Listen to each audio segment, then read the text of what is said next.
കൃഷി മാഷ്. ഇതാണ് നിങ്ങളുടെ ഇന്നത്തെ മാഷ്.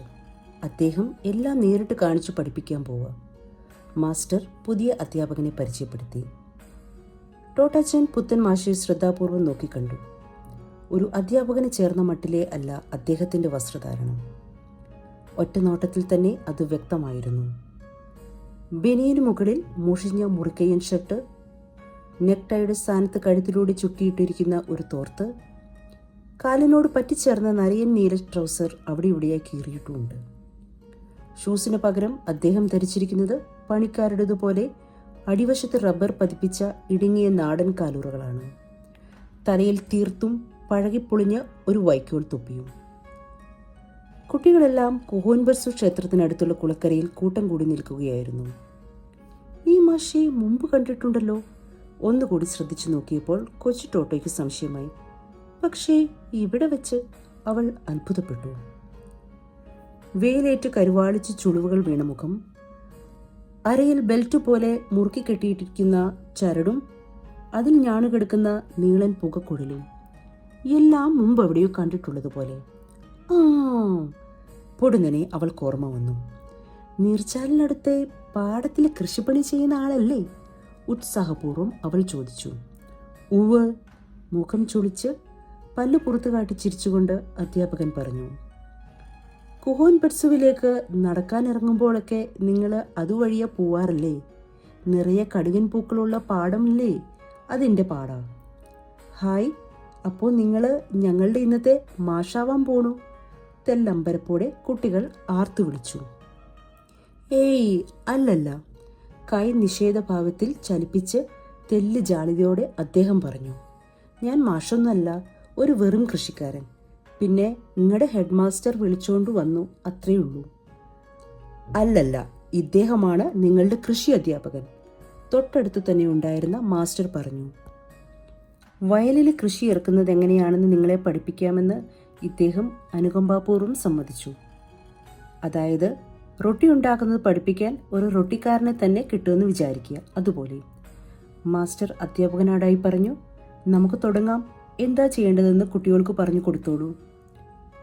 ഒരു സാധാരണ എലമെൻ്ററി സ്കൂളിലാണെങ്കിൽ ആരായാലും ഏത് വിഷയമായാലും കുട്ടികളെ പഠിപ്പിക്കാൻ അധ്യാപന യോഗ്യതകൾ ഉണ്ടായേ മതിയാവൂ.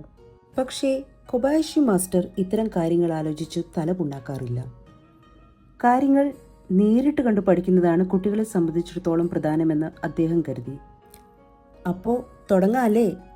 കൃഷി പഠിപ്പിക്കും മാഷ് കുട്ടികളോടായി പറഞ്ഞു. പാടം പണിക്കായി അവർ ഒത്തുകൂടിയ കുഹോൻബർസു കുളക്കരയിലെ ആ പ്രദേശത്തിനും സവിശേഷമായൊരു കുളിർമയുണ്ടായിരുന്നു.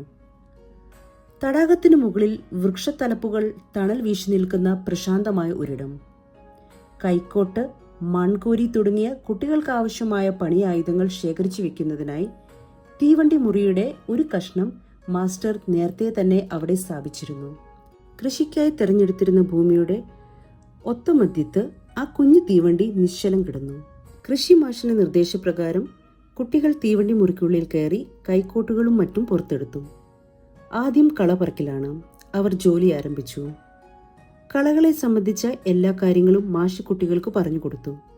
അവയുടെ കരുത്തിനെപ്പറ്റി, ചില കളകൾ വിളകളേക്കാൾ തഴച്ചു വളർന്ന് സൂര്യനിൽ നിന്ന് അവയെ മറച്ചു പിടിക്കുന്നതിനെപ്പറ്റി, അവ എങ്ങനെ അപകടകാരികളായ കീടങ്ങൾക്ക് ഒന്നാന്തരം ഒളിത്താവളങ്ങളാവുന്നു എന്നതിനെപ്പറ്റി, മണ്ണിലെ പോഷകമൂല്യങ്ങളെല്ലാം തിന്നു തീർത്ത് അവ എങ്ങനെ വിളകൾക്ക് ഉപദ്രവകാരികളായി തീരുന്നു എന്നതിനെപ്പറ്റി, അങ്ങനെ അദ്ദേഹം ഓരോന്നോരോന്നായി പഠിപ്പിച്ചു. സംസാരിക്കുന്നതിനിടയിൽ ഒരിക്കൽ പോലും അദ്ദേഹം കളപിറക്കൽ നിർത്തിയില്ല. കുട്ടികളും ആ രീതി പിന്തുടർന്നു.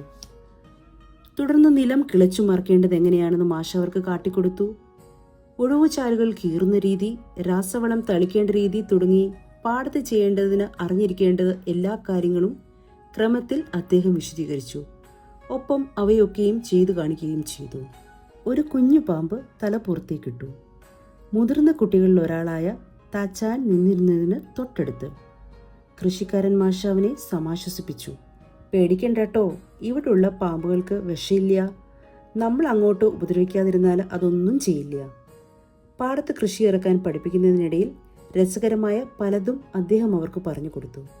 കീടങ്ങളെക്കുറിച്ച്, പക്ഷികളെയും പൂമ്പാറ്റകളെയും കുറിച്ച്, പിന്നെ കാലാവസ്ഥാ പോകങ്ങളെക്കുറിച്ച് എല്ലാം. സ്വന്തം അനുഭവത്തിലൂടെ കണ്ടെത്തിയതൊക്കെയും കുട്ടികൾക്ക് പകർന്നു കൊടുക്കുമ്പോൾ കാതൽ പോലുള്ള തഴമ്പിച്ച ആ കൈകൾ അവയുടെ സാക്ഷ്യപത്രങ്ങളായി തിളങ്ങി. കൃഷിക്കാരൻ മാഷിന്റെ സഹായത്തോടെ ഞാറുനടിയിൽ പൂർത്തിയാക്കിയ നിമിഷങ്ങളിൽ കുട്ടികൾ വേർത്തൊലിക്കുന്നുണ്ടായിരുന്നു. 1-2 ഒഴിവുചാലുകൾ ലേശം വളഞ്ഞുപോയി, അതൊഴിച്ചാൽ ഏതു രീതിയിലും കുറ്റമറ്റതായിരുന്നു അവരുടെ വിരൽപ്പാടുകൾ വീണ പുത്തൻ പാടം. അന്നു മുതൽ ആ കർഷകനെ ടോമോ വിദ്യാർത്ഥികൾ തങ്ങളുടെ ഹൃദയത്തിന്റെ ഔന്നിത്യത്തിൽ പ്രതിഷ്ഠിച്ചു. അദ്ദേഹത്തെ കാണുമ്പോഴെല്ലാം ദൂരെ വച്ചാണെങ്കിൽ പോലും അവർ ആർത്തുവിളിക്കും, ദേ നമ്മുടെ കൃഷിമാഷ് പോണു. മാഷാകട്ടെ തന്റെ കൈവശം ബാക്കി വരുന്ന വളവും മറ്റും കുട്ടികളുടെ പാടത്ത് കൊണ്ടുവന്ന് വിതറും. അങ്ങനെ അവരുടെ ധാന്യച്ചെടികൾ തഴച്ചു വളരാൻ തുടങ്ങി. കുട്ടികളിൽ ആരെങ്കിലും ഒരാൾ ദിവസേന പാടം സന്ദർശിച്ച് വിവരങ്ങൾ മാസ്റ്ററെയും മറ്റുള്ളവരെയും അറിയിക്കും. സ്വന്തം കൈകളാൽ വിതച്ച വിത്തുകൾ നാമ്പെടുക്കുമ്പോൾ അത് കണ്ടു നിൽക്കുന്ന മനുഷ്യന്റെ വിസ്മയാഹ്ലാദങ്ങൾ എന്തെന്ന് കുട്ടികൾ അനുഭവിച്ചറിഞ്ഞു. 2-3 പേർ ഒത്തുചേരുന്നിടത്തെല്ലാം അവരുടെ ചർച്ച തങ്ങളുടെ പാടത്തിന്റെ പുരോഗതിയിലേക്ക് തിരിയുക ഒരു പതിവായി മാറി. ലോകത്തിന്റെ വിവിധ കോണുകളിൽ അതിദാരുണമായത് പലതും സംഭവിക്കാൻ തുടങ്ങുകയായിരുന്നു. പക്ഷേ ടോമയിലെ കുഞ്ഞുങ്ങൾ അവരുടെ ഇത്രയോളം പോന്ന പാടത്തെക്കുറിച്ച് ആലോചിച്ചു. അവർക്കുമേൽ അപ്പോഴും ശാന്തിയുടെയും സമാധാനത്തിന്റെയും ഹൃദ്യമായ ഒരാവരണം വീണുകിടന്നിരുന്നു.